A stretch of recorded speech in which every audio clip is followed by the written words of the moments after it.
Selamat pagi Pak Prabowo. Saya atas nama Pak Antono dari Kota Bojonegoro. Saya merasa kecewa dengan Bapak Presiden Prabowo. Karena apa, Pak? Pegawai pajak khususnya Pratama di Bojonegoro itu sewenang-wenang.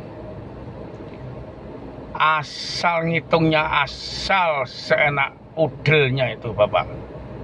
Juga saya meminta pada Pak Prabowo untuk menerjunkan timnya untuk datang ke Bojonegoro menyelidiki pegawai Pratama, khususnya di Bojonegoro itu. Karena apa, Pak? Kita orang kecil, Pak, ya. Kita dikuyo-kuyo dengan pemeriksa, Pak. Bayangkan, Pak, ya, saya diperiksa. Saya dikenakan PPh, bukan PPN, Pak. 300 juta. Saya bilang, ini tidak real dan ini hitungannya keliru, Pak. Terus akhirnya dia pulang. Pulang itu 3 minggu kemudian datang menyodorkan surat dengan nominal tidak turun tambah naik, Pak, menjadi 7.185 juta. Saya heran, ini dulu sekolahnya matematikanya di mana, kok diangkat menjadi pegawai pajak. Akhirnya saya bilang, Pak, saya enggak, 300 juta aja nggak mampu kok 1 miliar lebih, Pak. Terus dia bilang, gini aja, Pak Antono, ini kita putihkan semua. Pak Antono cuma mengeluarkan biaya 680 jutaan, Pak.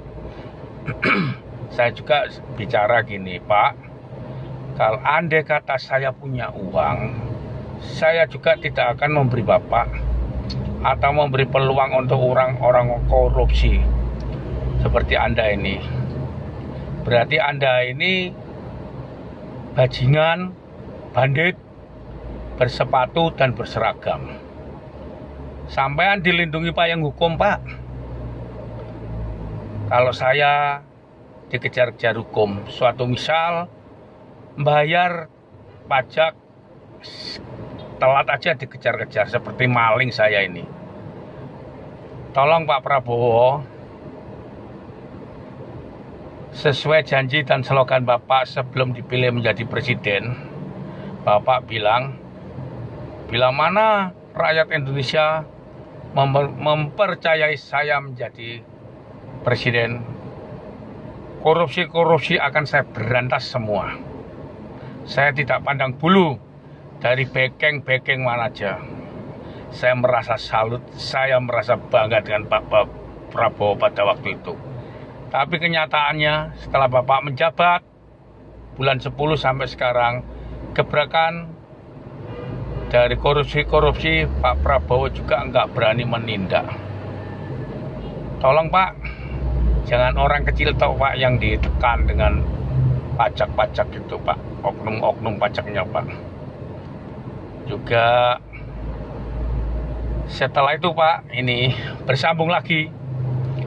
Setelah saya bilang gitu, dia datang memberi surat tagihan lagi dengan nominal 10.400.000.000 rupiah. Lah ini apa, orang gila atau orang edan ini? Tolong, Pak, orang seperti itu dipecat, Pak, supaya tidak meresahkan WP-WP lainnya, Pak. Seperti di daerah mana itu, Pak, saya baca itu, Pak, ya, bahwa WP itu ditakut-takuti dengan denda 200 miliar. Dia jatuh geblak, Pak, akhirnya meninggal dunia. Tapi kalau saya enggak, Pak, kalau saya digedak itu, daripada saya yang mati, lebih baik dia yang saya bunuh nanti. Karena apa, Pak? Kita cari uang halal, dia halang-halangi terus, Pak. Sekali lagi mohon Bapak Presiden yang berwenang untuk memecat anggota-anggota yang menekan, meresahkan WP-WP di mana saja berada. Karena WP-WP ini juga dalam lindungan Bapak Presiden Prabowo. Saya Pak merasa kecewa Pak. Andai kata Bapak yang akan datang tidak mencalonkan Pak, ya itu saya terus terang akan memilih Deddy Mulyadi Pak, Gubernur Jawa Barat yang begitu harum namanya Pak itu Pak. Yang saya sesalkan cuma itu Pak, janji-janji dan slogan Pak Prabowo tidak terpenuhi semuanya. Jangan Pak, uang-uang rakyat diambur-amburkan untuk membantu di Palestina, di mana aja berada. Kita nggak usah cari muka Pak. Kita pandang rakyat sendiri yang dalam keadaan kelaparan, kekurangan. Itu sudah murni Pak. Tapi kalau sekarang kita benahi dulu di dalam rumah atau di dalam negara kita sendiri, baru kita nanti membenahi di luar Pak. Nggak apa-apa Pak, orang bantu itu nggak apa-apa Pak. Orang membantu apapun nggak apa-apa, itu rezekinya banyak. Tapi kalau membantu di daerah luar Indonesia, nggak ada artinya Pak kalau rakyatnya sendiri dalam keadaan kemiskinan, dalam keadaan tertekan. Beginilah Pak keluhan kita sebagai rakyat dan sebagai anak buah Bapak Prabowo yang terhormat. Sekali lagi saya mendoakan Bapak Prabowo sehat-sehat selalu dalam lindungan Tuhan Yang Maha